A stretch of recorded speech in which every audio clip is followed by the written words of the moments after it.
Hello friends, कैसे हैं आप सभी। आशा करता हूँ आप सभी बहुत अच्छे होंगे। आज हम देखने वाले एक सर्किट डायग्राम को। तो ये सर्किट डायग्राम हमारे एक सब्सक्राइबर ने भेजा था, जो कि व्हाट्सएप किया था उनने। तो उसका स्क्रीनशॉट आप स्क्रीन पर देख पा रहे होंगे कि ये किस प्रकार का सर्किट डिजाइन किया गया है। तो आपको वहाँ पर ऊपर लिखा हुआ नज़र आ रहा होगा 3055 and 2955 transistor class A B amplifier circuit diagram. तो देखिए सर्किट इस प्रकार से डिजाइन है, जो कि मैंने अपने फॉर्म में ऐसे डिजाइन किया है। आप इस सर्किट का मिलान भी कर सकते हैं, जिस प्रकार से वहाँ पर डिजाइन है उसी प्रकार से मैंने यहाँ पर भी डिजाइन किया है। तो देखिए आप इस सर्किट को यहाँ पर एक बार समझ लीजिए, फिर आपको ये बहुत आसानी से समझ में आ जाएगा। तो देखिए सबसे पहले हमें यहाँ पर इनपुट सिग्नल देना होता है, वो इन दोनों पॉइंटों पर देना होता है। एक GND है और देखिए क्लास AB एम्पलीफायर वहाँ पर बताया जा रहा हो, ये सिंगल सप्लाई एम्पलीफायर है, यानी ये डबल सप्लाई नहीं है, सिंगल सप्लाई एम्पलीफायर जो कि 12 वोल्ट से ऑपरेट होता है। तो यहाँ पर आपको 12 वोल्ट इन करना होता है। तो देखिए ये हमारा यहाँ पर जो कैपेसिटर लगा हुआ है, इसे इनपुट कैपेसिटर बोलते हैं। ये इनपुट कैपेसिटर यहाँ पर लगा हुआ है, यहाँ पर हमें इनपुट देना होता है। इस पॉइंट पर हम इनपुट से नहीं देते हैं और इस कैपेसिटर के थ्रू इस रेजिस्टेंस में जाता है, जो कि 1 किलो ओम की रेजिस्टेंस है। और इसके बाद इस ट्रांजिस्टर की बेस पर सिग्नल जाता है। और देखिए इसका जो आप देख पा रहे हैं, इसका जो एमीटर है वो GND के साथ कनेक्ट है। तो देखिए जो ट्रांजिस्टर ये एमीटर होता है, ये कलेक्टर और ये वाला बेस होता है। तो आप यहाँ पर देख पा रहे होंगे कि यहाँ पर आपको दो, थोड़ा मैं जूम करके बता देता हूँ। तो देखिए यहाँ पर आप देख पा रहे होंगे, यहाँ पर ये पॉइंट आपस में जुड़ी हुई नहीं है, यहाँ पर कलर से ही आपस में अलग अलग हैं। तो आप इस बात का यहाँ पर ध्यान रखेंगे कि आपस में जुड़ी हुई नहीं है, या अलग अलग वायर हैं। आप यहाँ पर कलर से इसके पॉइंट को समझ सकते हैं। तो देखिए यहाँ पर आप देख पा रहे हैं कि इसका जो कलेक्टर है वो हमारे यहाँ पर दोनों डाइकोडों के मिडिल वाले पॉइंट, यानी जो कॉमन वाला पॉइंट है वहाँ पर कनेक्ट हुआ है। और यहाँ पर आप देख पा रहे हैं ये ट्रांजिस्टर का कलेक्टर है। कलेक्टर हमारी पॉजिटिव सप्लाई के साथ कनेक्ट है, जो कि 3055 का ट्रांजिस्टर है। इसके एमीटर से हमें यहाँ पर आउटपुट में देखने को मिल रहा है, जो कि कैपेसिटर के थ्रू हमारी इसकी स्पीकर में इन हो रहा है। उसी प्रकार से जो हमारे यहाँ पर 2955 का ट्रांजिस्टर है, उसका कलेक्टर हमारे यहाँ पर GND के साथ कनेक्ट हो, एमीटर से हमें यहाँ पर आउटपुट देखने को मिल रहा है।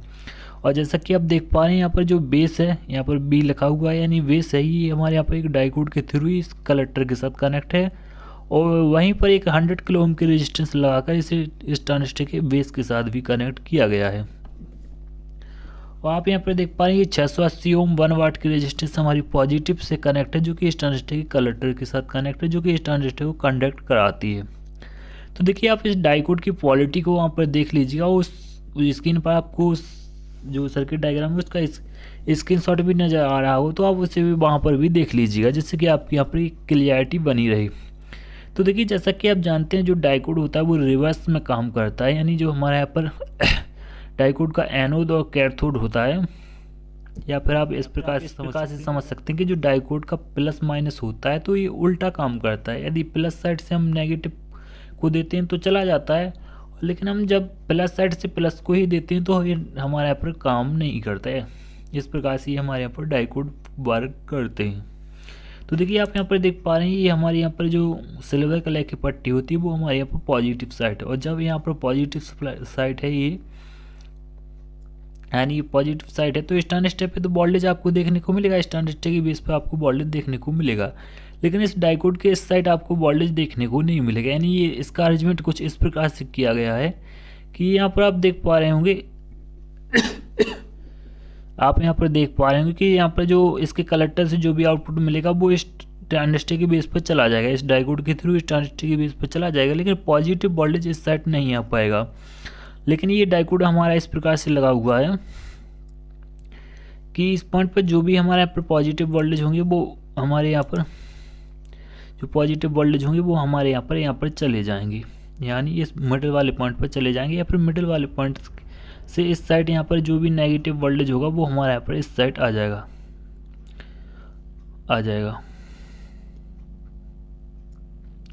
ओके, इस साइड हमारे यहाँ पर नेगेटिव वोल्टेज आ जाएगा।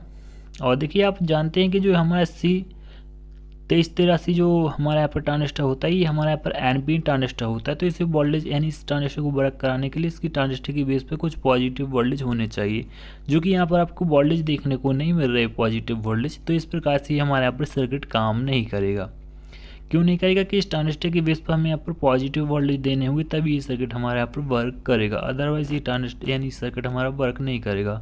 तो इसके लिए हम एक पॉजिटिव साइड से एक वोल्टेज डिवाइडर का अरेंजमेंट करेंगे तब हमारे यहाँ पर सर्किट काम करेगा, अदरवाइज ये हमारे यहाँ पर सर्किट काम नहीं करेगा। आप इसे प्रैक्टिकल कर सकते हैं, देख भी सकते हैं, बना भी सकते हैं, ये सर्किट हमारे यहाँ पर काम नहीं करेगा क्योंकि यहाँ पर एक बायसिंग वोल्टेज यानी ये ट्रांजिस्टर हमारा वर्क ही नहीं करेगा। तो ये सर्किट हमारे यहाँ पर वर्क कैसे करेगा आप ही बताइए, कमेंट करके जरूर बताइएगा कि सर्किट आपके हिसाब से वर्क करेगा या फिर नहीं। मेरे हिसाब से ये कभी भी वर्क नहीं करेगा जब तक कि इस ट्रांजिस्टर के बेस पर हम वोल्टेज डिवाइडर को क्रिएट ना करें यानी ना बनाएं।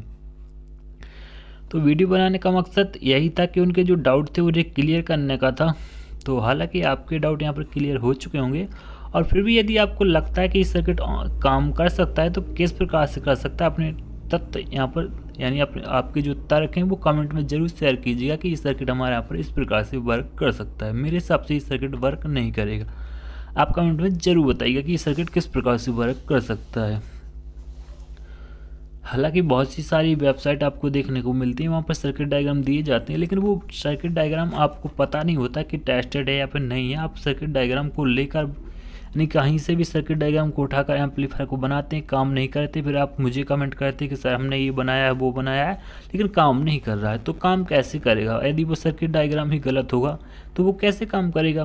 तो एक सटीक सर्किट डायग्राम का होना कंपलसरी है, तभी आपके जो सर्किट आप बनाते हैं वो वर्क करते हैं, अदरवाइज ये सर्किट वर्क नहीं करते क्योंकि एक गलती की वजह से ही हमारे यहाँ पर पूरा सर्किट फेल हो सकता है। आप यहाँ पर देख पा रहे हैं ट्रांजिस्टर पे यदि वोल्टेज डिवाइडर का अरेंजमेंट कर दिया जाए और कुछ अरेंजमेंट और भी करने होंगे, ऐसा नहीं कि यहाँ पर केवल वोल्टेज डिवाइडर के जरिए इस सर्किट को ऑन किया जा सकता है, लेकिन करीब 70% इस सर्किट को ऑपरेट किया जा सकता है यानी वर्किंग मोड में लाया जा सकता है इस वोल्टेज डिवाइडर के लिए। लेकिन साउंड क्वालिटी के लिए हमें यहाँ पर कुछ और भी अरेंजमेंट करने हुए जो कि हम नेक्स्ट वीडियो में डिस्कस करेंगे, क्योंकि यहाँ पर मैं उन सब्सक्राइबर के टॉपिक को यहाँ पर ज़्यादा नहीं छेड़ने वाला हूँ, यानी उसके सर्किट डायग्राम को यहाँ पर ज़्यादा डिटेल से एक्सप्लेन नहीं करने वाला हूँ, क्योंकि उनका उन्होंने पूछा था कि सर्किट किस प्रकार से काम कर रहा है, तो मैंने उनकी जवाब देने की कोशिश यहाँ पर की है कि ये सर्किट हमारे यहाँ पर काम नहीं करेगा, और बाकी के अरेंजमेंट को भी मैंने यहाँ पर समझाने की कोशिश करी है। तो आशा करता हूँ आपको वीडियो पसंद आएगा, तो इस वीडियो को लाइक कर दीजिएगा, और वीडियो पसंद नहीं आता है तो इस वीडियो को डिसलाइक भी कर दीजिएगा। और कोई भी राय कमेंट जो भी आपके मन में सवाल डाउट हो कमेंट बॉक्स खाली कमेंट जरूर कीजिएगा। तो मिलते हैं नेक्स्ट वीडियो में।